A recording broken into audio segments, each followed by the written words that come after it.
I got into entrepreneurship because of my father.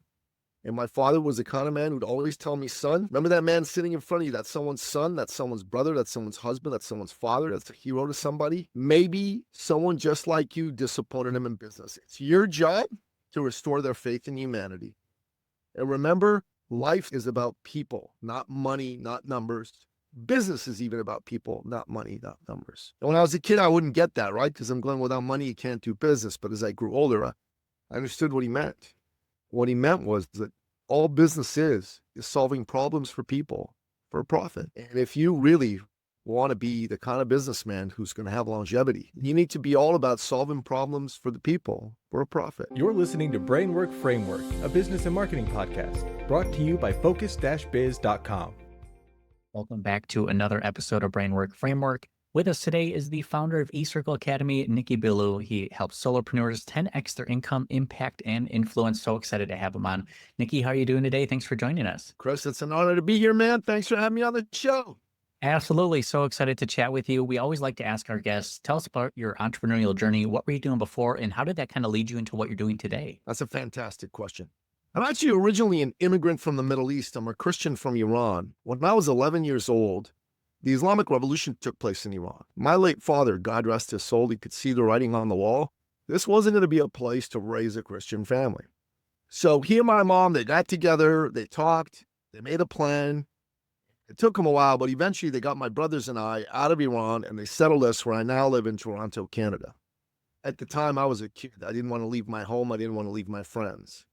But in retrospect, it was the single greatest thing Mom and Dad could have done for me and my two brothers, because they took us from a legacy of tyranny to a legacy of freedom. And Chris, I believe this is very important for entrepreneurs, that inside every human breast beats a living heart of freedom. Every man, every woman on this wants to march to the tune of their own drummer. They want to chart their own course. And if you're an entrepreneur, freedom really needs to matter to you, because without freedom, you don't have free expression, you don't have free enterprise. And without those things, you can't have a powerful, heroic entrepreneurial journey, right? So to me, every entrepreneur needs to care about what they do, but they also need to care about an environment of freedom to allow them to do that. Now, my dad was an entrepreneur, the greatest man I've ever known. So if you knew my dad, you'd love him, man, because he was the kind of guy that if you were looking for work, he'd sit you down in his office, he'd call all his entrepreneur buddies till one of them gave you a job.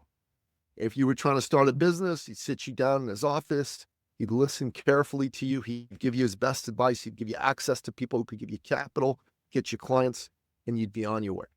And if you were one of his friends and you were trying to buy a car or a house and the bank wouldn't quite give you enough money, he'd talk you up with a loan that he'd never let you pay back.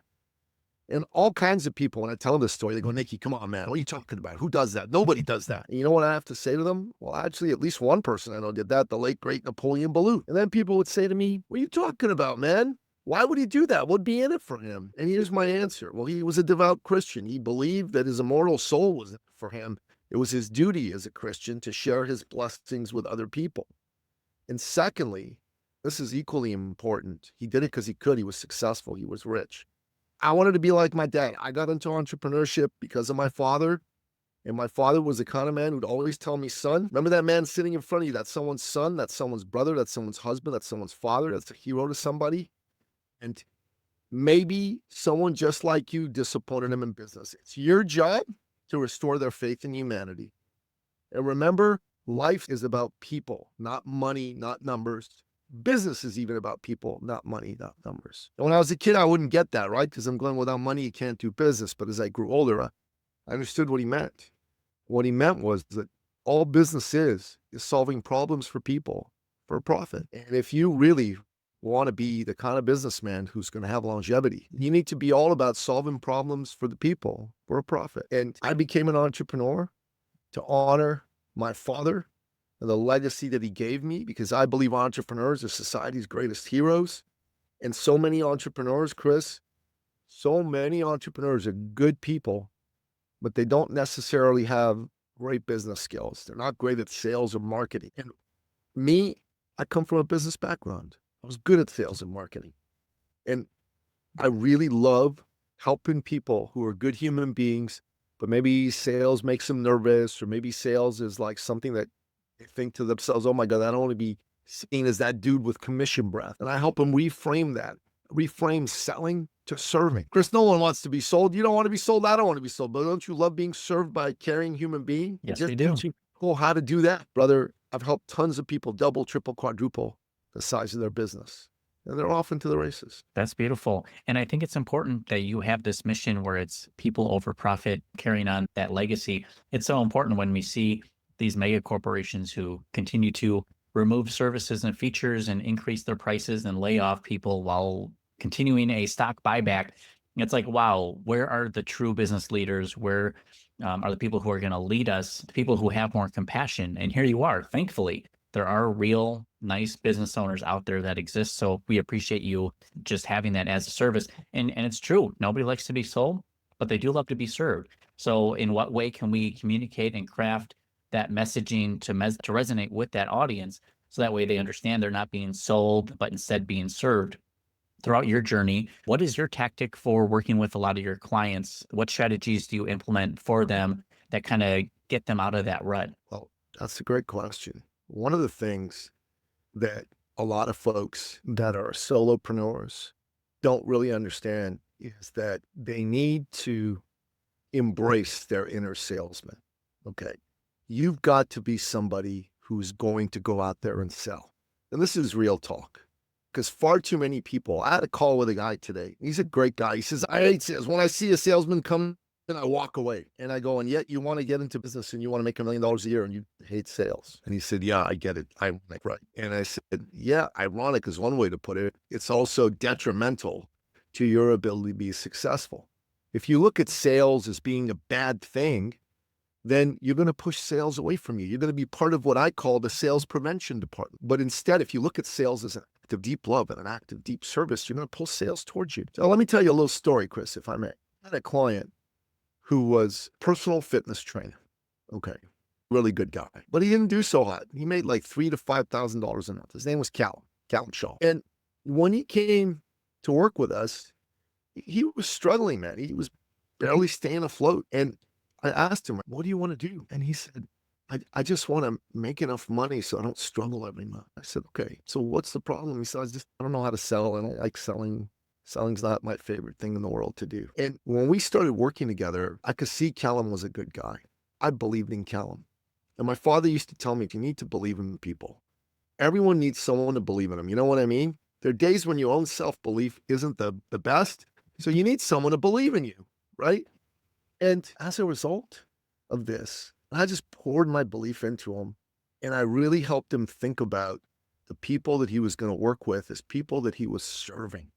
People he was serving out of suffering. We got clear on who his ideal client was. He was working with relatively new dads with dad bods. So Callum started working with these guys. And brother, within 90 days, he went from making $3,000 on a bad month, $5,000 on a good month. Brother, he did $29,000 a month within 90 days. $29,000 a month. And this is just from coming from a servant's heart, wanting to make a difference for people and embracing his inner salesman. But we had to reframe it for him. We called it his inner servant, right? And that allowed him to grow his business dramatically. And today, I worked with Callum for 2 years. He ended up starting his own gym, and now it's a disciplinary gym with a chiropractic office and whatnot. And they pull in $90,000, $100,000 a month. And I had a lot to do with teaching this man how to be a successful businessman. And I'm very proud of that fact. That's fantastic. I appreciate that story because I think it really connects with those who are struggling. They are kind of blocked by themselves. They're in their own head. It's the mindset isn't right. Something needs to give them direction and clarity.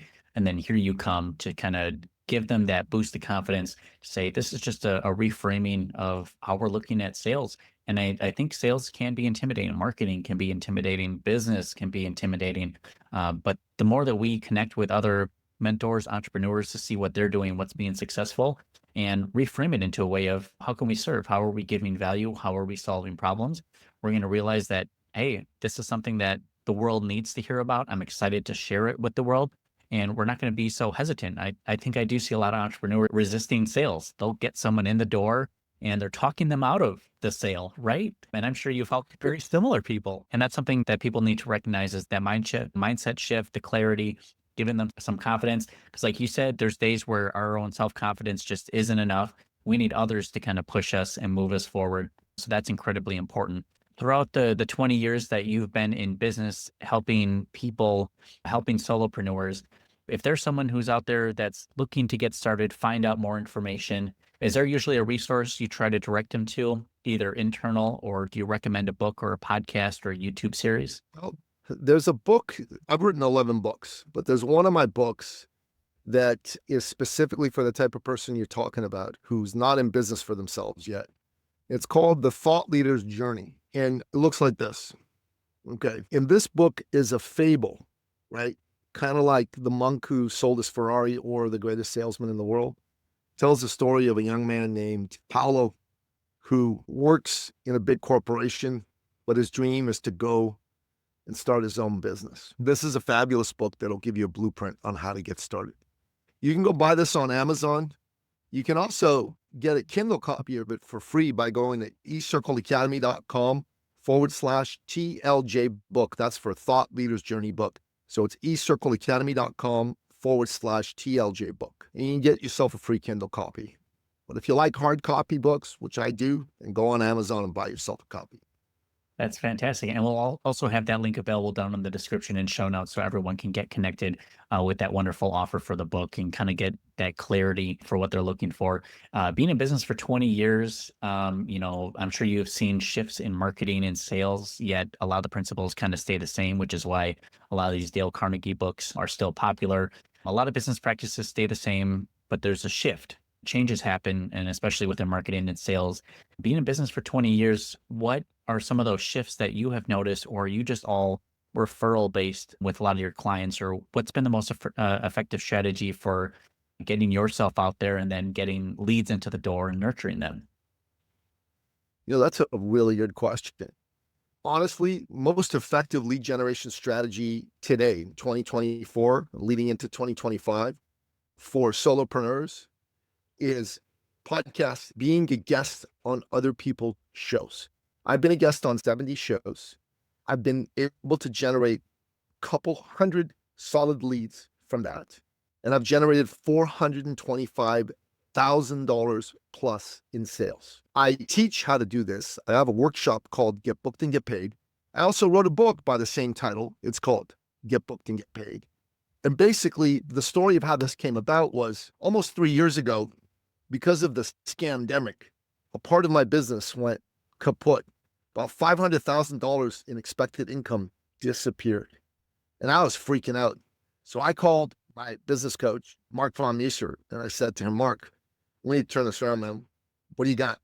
He thought for a minute. He said, I have an idea. I said, okay, what's the idea? He said, why don't we get you to be a guest on other people's podcasts, but not for brand awareness, but to get lead sales and clients. I said, I won't try anything. So how do we do that? And Chris's answer was the greatest answer I've ever heard in my life. He said, and I quote, I have no freaking idea, but we'll figure it out together. Story of our lives. We're kind of like, we got to do something, but what do? We have to figure it. So I went on 100 shows and I got no leads, no sales, no clients. But I did a whole lot of debriefs with Mark and I finally figured it out. Oh my God. And when I figured it out on show 101, I got a lead, I got a sale, I got a client.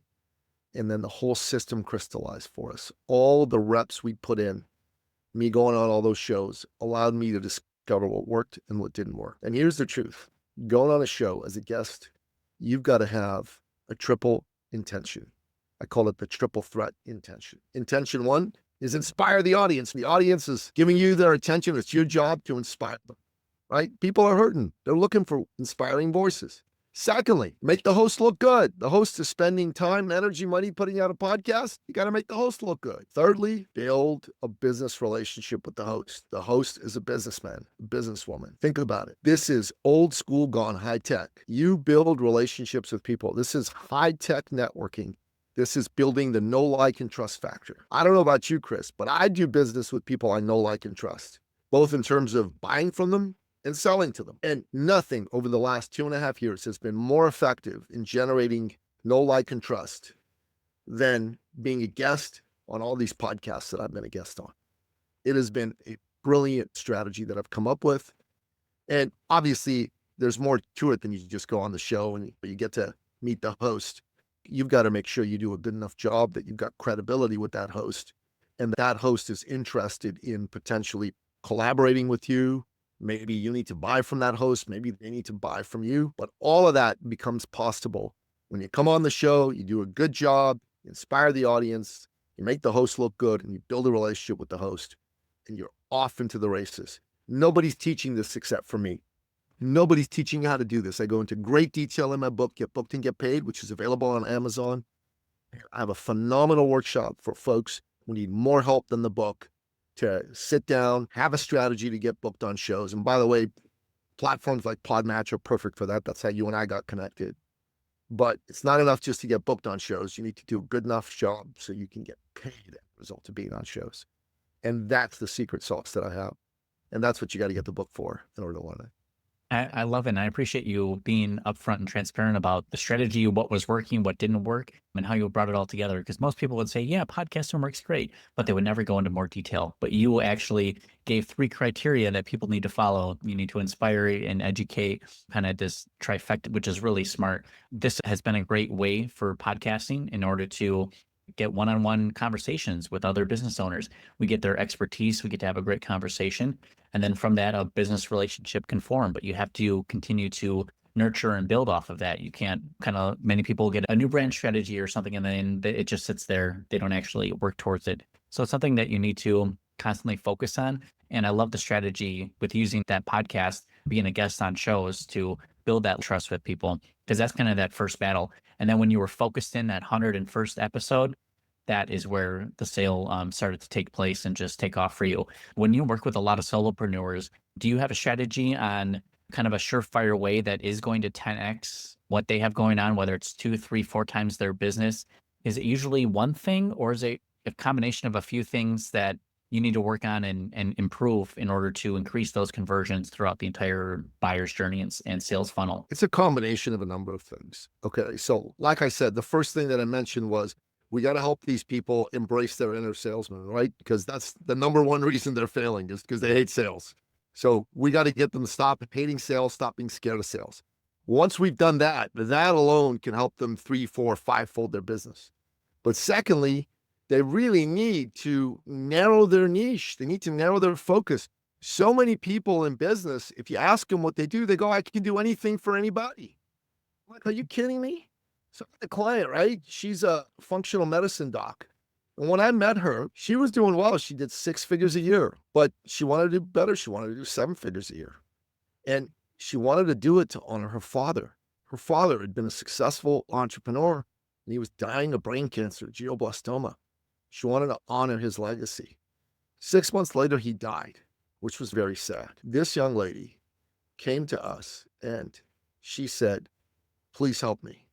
I need to do this. It's very important.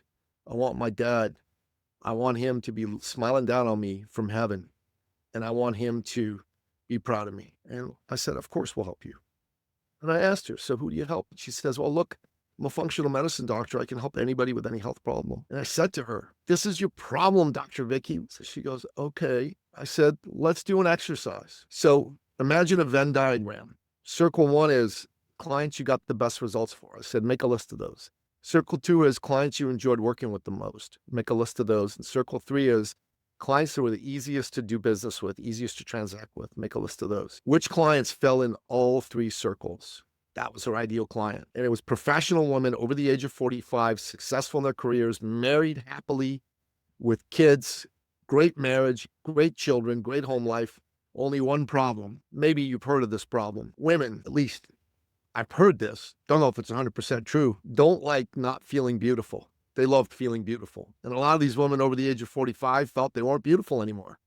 Felt they were overweight and time had passed them by. Now, here's what Dr. Vicky said to me. She said, Nicky, getting older is inevitable. The number will go up every year, but aging is optional. You can look and feel just as good in your 50s, 60s, and 70s as you did in your 20s, 30s, and 40s. And We called her program Get Your Sexy Back. Chris, she doubled her income in her first year. She doubled it again in her second year, and she doubled it again in her third year, just from narrowing her focus, brother. And I she love it. went from making 6 figures a year to making 6 figures a month. That's what we help people do, man. We love on them, we pour into them, we believe in them, and we get them to do smart things like embrace selling, like get clear on who your ideal client is and focus on them. Don't try to be all things to all people. Those are very, very important. I think it's important, one, to have some clarity and direction and focus for your business on who you help. But I think it helps you craft better messaging, so it actually resonates with the intended audience, your ideal client that you fit together with so much. A lot of people can struggle with that, but to hear the results year after year, increasing sales, when you start to narrow down, I can attest to that as well. When I started my DJ business, it was we help everybody. When I specialized in we help wedding couples, this was that kind of fix into the next area. Yes, 100%. You did the right thing. See people who are kind of struggling in that area. Sometimes you need to focus down, you need to recraft your offer, understand who your audience is, and then test that out and see what people respond to. A lot of times that self-confidence can take a hit. People feel almost resentful towards the people that they might be serving and trying to work with, just because they're not having a lot of success with it, and they might think about throwing in the towel, or they want to try something new. But here Nicky comes with a superhero to save the day and say, whoa, hold on now. Let me just take a look and see what's going on here. And then somehow you kind of craft this plan for them that suddenly unlocks that lock that's been holding them back for so long. How do you approach each situation with a client like that to get these results? I know you mentioned it's a little bit different for each client, but do you kind of have a tried and true strategy that's been effective for you? Well, brother, there's only a handful of problems solopreneurs have when it comes to scaling their business. It's not like there are myriad problems, right? So the biggest one is most of them are scared of selling. They don't want to sell. They magically want business to somehow fall into their lap. So once we disabuse them of that notion and we get them to embrace selling, that solves 60% of the problems right there.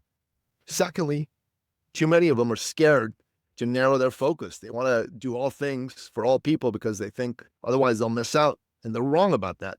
So we need to show them that. Third thing is, a lot of people undercharge. They undervalue what they're doing. And that's because they're afraid that clients won't pay, right? Or they're afraid they're not worth it. We got to help them with that. And we show them how to charge based on the value of the solution that they offer. I had a client of mine, great guy. I met him when he was 57 years old, same age I am right now, actually. He had been an executive vice president at a manufacturing concern, but he burned out because he worked 60 hours a week. He didn't want to do that anymore. And he started executive coaching. He loved it, but he took an 80% haircut. So he went from $350 a year to $70 a year, $6,000 a month. He came to me and he said, Nicky, can you help me? All I want to do is replace the income I used to have, but I don't want to work 60 hours a week anymore. I looked at what he was charging, and that was the whole problem. He delivered so much and he charged so little. So I told him, look, half this stuff isn't necessary. Stop doing it and tenfold your price. He freaked out. Tenfold my price? No one's going to buy that. Well, trust me, they will. He didn't tenfold his price. He fivefolded his price. That alone helped him attract 3-4 times as many clients. Within 6 months of working with us, he went from $6,000 a month to $60,000. Think about that. He was working 25, 30 hours a week. And eventually he dropped down to $50,000 a month because he didn't even want to work that hard. So for 25 hours a week, he was making $50,000 a month. Now, his name was Carl, and he passed away from pancreatic cancer. I want to tell you something, man. Sad that he died, but he got to live the last 4 years of his life completely fulfilled because he made the money that he wanted to make. He was living the life that he wanted to live, and he loved every minute. And it's sad he died, brother, but I'd rather go to my grave knowing that I've fulfilled my mission and my destiny than go to my grave still struggling. Amen to that. Absolutely. And for those who are interested in getting connected with Nicky here, where is the best place for people to find you online and get connected with you? I'm on social media everywhere. I'm the only Nicky Billou on the planet. So go on your favorite social media platform and type in Nicky Billou. You'll find me. But if you're a business owner and you're dealing with a business problem you want to solve and you're one of them solopreneurs that could use some help, go to eCircleacademy.com/appointment, jump on my calendar. Let's have a talk. Excellent. We'll have that link available down in the show notes and description as well. Nikki, we want to ask, you're kind of ramping up, closing out a great 2024 here. What are you looking forward to and most excited about? What's on the agenda for 2025? Well, my new book, Get Booked and Get Paid, and our workshop, we're very excited. We think we can dramatically ramp that up next year, and we're looking forward to doing exactly that. That is exciting. It sounds like it has a lot of great information, real advice, practical tips, something that people can actually take with them and get results from. So definitely appreciate you sharing the tips and tricks with us, all the advice. So excited to stay connected here and watch the future grow with you. Nikki, thank you so much. Chris, thanks for having me on the show. Of course.